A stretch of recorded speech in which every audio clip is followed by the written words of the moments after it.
Ferdinand Emmanuel Edelin Marcos Sr. was born on September 11, 1917 and died on September 28, 1989. He was a Filipino politician who was the President of the Philippines from 1965 to 1986. The energy sector plays a key role in the country's economic activities. President Marcos wanted the Philippines to be an energy self-reliance. 7 facilities that use the water from Lake Lanao that flows along the Agus River and discharges into Iligan Bay.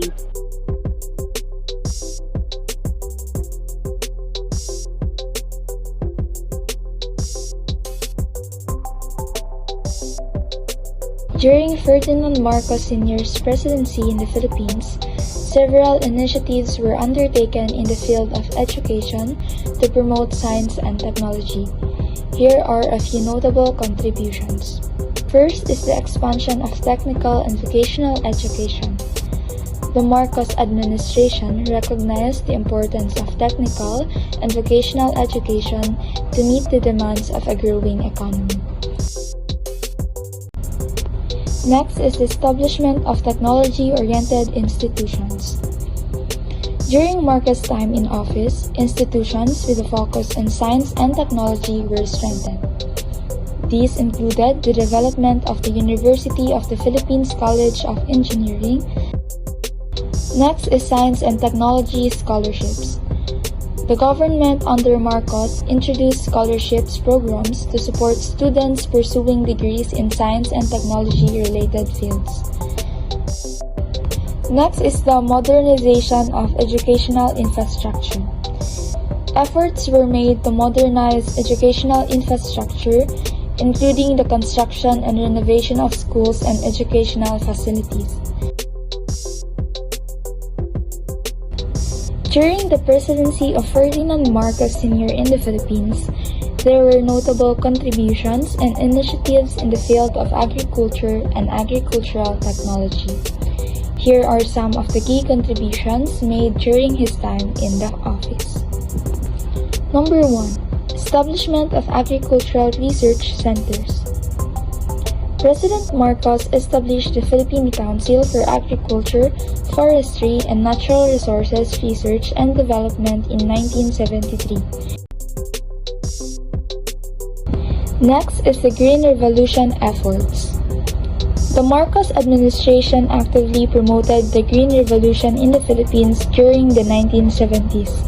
This initiative aimed to increase agricultural productivity through the introduction of high-yielding crop varieties, improve irrigation systems, and the use of fertilizers and pesticides. Number 3 is infrastructure development. President Marcos initiated various infrastructure projects that benefited the agricultural sector. These projects included the construction of irrigation systems, farm-to-market roads, and post-harvest facilities.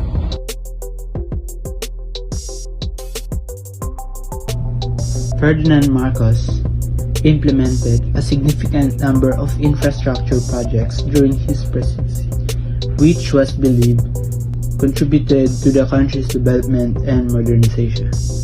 So, first of them is the Bataan Nuclear Power Plant. Marcos believed that to meet the country's energy demands during the oil crisis in 1973 and decrease its dependence on imported oil, the country should shift to nuclear power. However, when it was nearly finished, it had cost the government $2.3 million, which was fully paid 30 years later. He was a Filipino politician who was the President of the Philippines from 1965 to 1986. He ruled as a dictator under martial law from 1972 until 1981. And in 1969, he was re-elected, becoming the first Philippine president to serve a second term. During his first term, he had made progress in agriculture, industry, and education. primary health care. On October 19, 1979, the Letter of Instruction or the LOI 949, the legal basis of primary health care, was signed by President Marcos, who adopted primary health care as an approach towards the design, development, and implementation of programs focusing on health development at the community level here in the Philippines. The National Kidney and Transplant Institute, or the National Kidney Foundation of the Philippines, was created on January 16, 1981 by virtue of Presidential Decree 1832 signed by President Ferdinand E. Marcos. It was created with a threefold mission of service, training, and research primarily for the benefit of the Filipino people afflicted with kidney and allied diseases and in pursuance of the policy of the state to secure the well-being of the people by providing them with specialized health and medical services.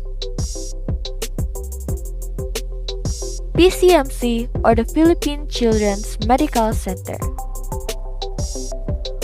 On August 10, 1979, the hospital was known as Lungsod ng Kabataan, and it was established through Presidential Decree 1631 and has the most comprehensive pediatric rehabilitation facility and the most extensive pediatric multi-specialty for inpatients, as well as for clinic service to outpatients and referrals.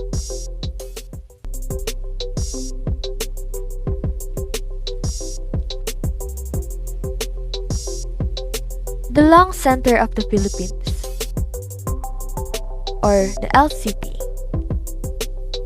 It was established through Presidential Decree number 1823 on January 16, 1981, to provide the Filipino people with a state-of-the-art specialized care for lung and other chest diseases.